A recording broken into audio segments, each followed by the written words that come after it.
The BMW X7 is a fantastic three-row luxury SUV, but I'm so confused because I never see them out in the wild. It's like no one's buying them or something. So I looked into it and it turns out that last year, BMW Canada only sold 977 of these.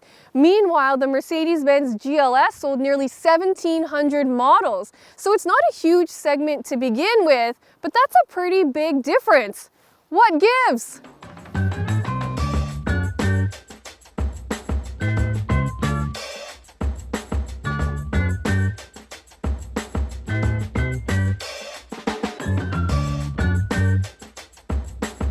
For more expert car reviews, don't forget to share our channel and subscribe so you can catch some of this and maybe even a little of that. When BMW first came out with this generation of X7, they got absolutely roasted because everybody hated that enormous bucktooth grille. It was all anyone could ever talk about. So for this version, they changed it around a little, they changed the shape, and they made it a little bit smaller, and I think it looks great. But they also went and they changed the headlight design. So now it has this strange dual layer squinty setup that I just don't think works. I don't like the way it looks on the Nissan Rogue, and I don't like the way it looks on this X7. But I want to know what you guys think. Do you think the old one or the new one looks better? I'll have Will do a side-by-side so you can decide for yourselves. But controversial opinion, I kind of like the old one a little bit better. Another cool thing about this version of X7 are these huge 23-inch rims. And what's cool about that is that it's the first time that you can order rims this big right from the BMW factory, and I think they look great. One thing I don't love so much is that these doors don't extend beyond the rocker panel. So because we live in Canada and it's winter, that part gets covered with road salt and slush. And because this is such a high riding car, that means every time you get out, your pants are gonna get dirty, and no one wants that. But one thing BMW did do really well was all the passenger amenities back here. So in the second row, they're heated, everyone gets USB ports, and it's super easy to get into the third row. It's just one button, the whole process is automated, and there's also tons of room back there, so it's really great. Another interesting thing about this X7 is that it has this split tailgate that opens in two different sections. So I kind of wish you could close it in one movement instead of pushing the button here and pushing the button here, but that's okay because I love how convenient BMW made to do all the seat configurations back here. It has two extremely convenient buttons, one for maximum cargo space and one for maximum passenger space. So all you gotta do is hit the button, walk away, and the rest of it is fully automated. And I love how convenient BMW made this. And quite honestly, I haven't seen an automaker pull it off as well as BMW has here. Now let's hit the road. Even though the X7 is pretty new, the brand made a bunch of really meaningful updates for the 2023 model year. And there is so much tech in this SUV. I'm probably not going to remember it all, but I'm going to try. So it starts with the new 3-liter turbocharged inline-6 engine. It puts out 375 horsepower and 383 pound-feet of torque, and that's hooked up to an 8-speed automatic transmission, and of course, all-wheel drive is standard. The other interesting update to the X7's powertrain is that it is now a mild hybrid, and I just wanted to take a second to explain what that means because a lot of people think the word hybrid automatically means fuel savings, and in this case, a mild hybrid is not designed to do that. So I just wanted to clear that up. What it does do is that it allows other systems that the car runs to run more efficiently. So for example, the stop-start system is really smooth, so you can barely feel it running. The other thing the mild hybrid does is it enables the climate control to continue running when the engine is stopped.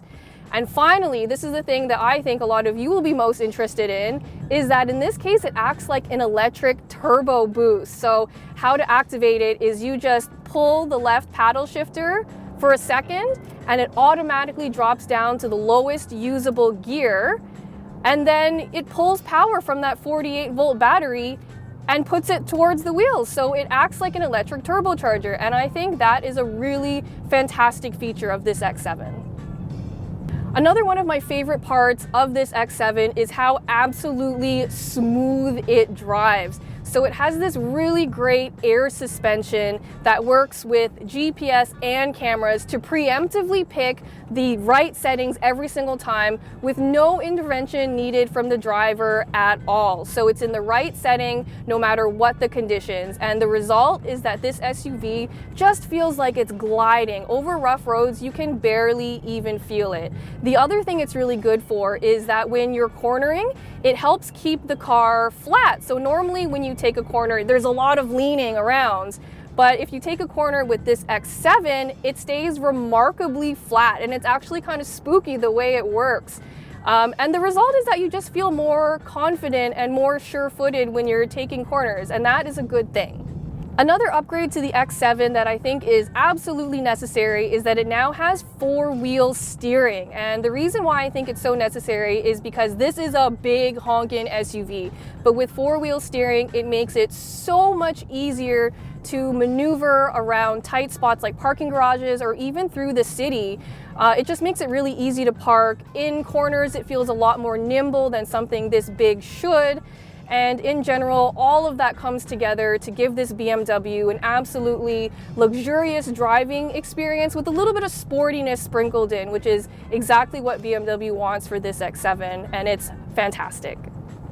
The other thing I really enjoy about that air suspension is that it is self-leveling, which comes in really handy if you've got a ton of stuff in the trunk or if you're towing. And speaking of towing, this X7 is rated to tow 5,400 pounds, and it comes right from the factory with a hitch and all the stuff that you need. So it is perfect for trips to the cottage and any other cool road trips that you might have planned.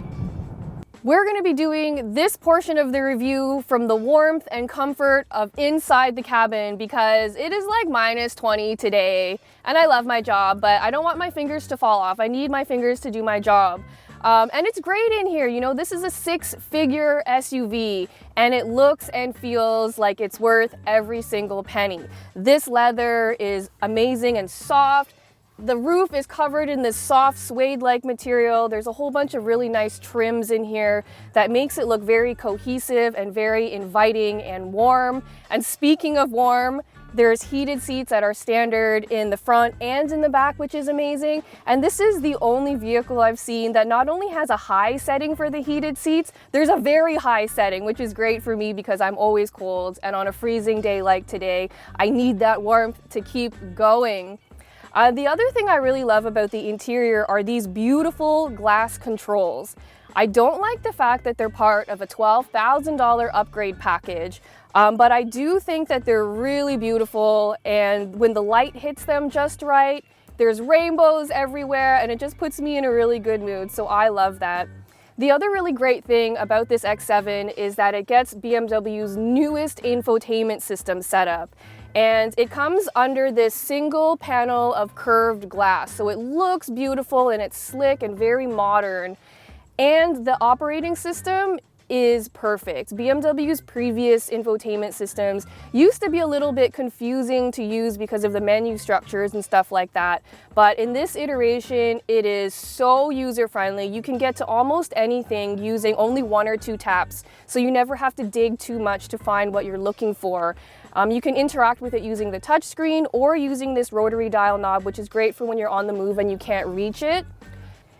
Another thing I really love about this new infotainment system is that wireless Android Auto and Apple CarPlay come standard, and it's really well integrated. You know, these screens are massive, and Android Auto takes up all of the screen real estate, which is really nice to see. In a lot of other cars, there's a lot of awkward gaps and blank spaces, but this puts information in every corner of the screen, which is amazing. And it's also really well integrated. So you can also pull up your Google navigation instructions in this center console, and they also show in the head-up display. And it's really nice to see that level of integration. Another thing I really love about this interior is that there are a lot of useful shortcuts here, so you don't have to tap too much to find what you're looking for, and it's not very distracting to use. The only thing I wish they had more shortcuts for is the climate control, because right now you can only control it with the touch screen. It works with this car because it actually remembers all your settings. So if you had this heated steering wheel and the heated seats on and you turn off the car and leave and come back, it will turn it on again automatically, which is really, really handy. Another highlight, heated and cooled cup holders. I know it sounds like a gimmick, but the heated ones actually work really, really well.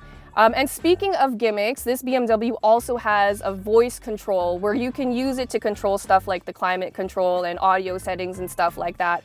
I typically don't really use voice control because I think it's weird to talk to myself, especially if there's other people in the car. But if you find that really helpful, please let me know in the comments below. Maybe I'm just crazy, who knows? All the other tech in this X7 really has to do with safety and driver's assistance programs, and it pretty much is everything you could want. So it automates parking for you, there's adaptive cruise control, blind spot monitoring, lane departure warning, all of that great stuff. And everything pretty much works as it should. Although on a day like today, when the roads are covered in snow, you don't want to rely on them and you always want to make sure you're in full control. So what I want to know from you is why you think people aren't buying this X7, because after my week with it, I'm thoroughly impressed with what I've seen here. So why aren't people buying it?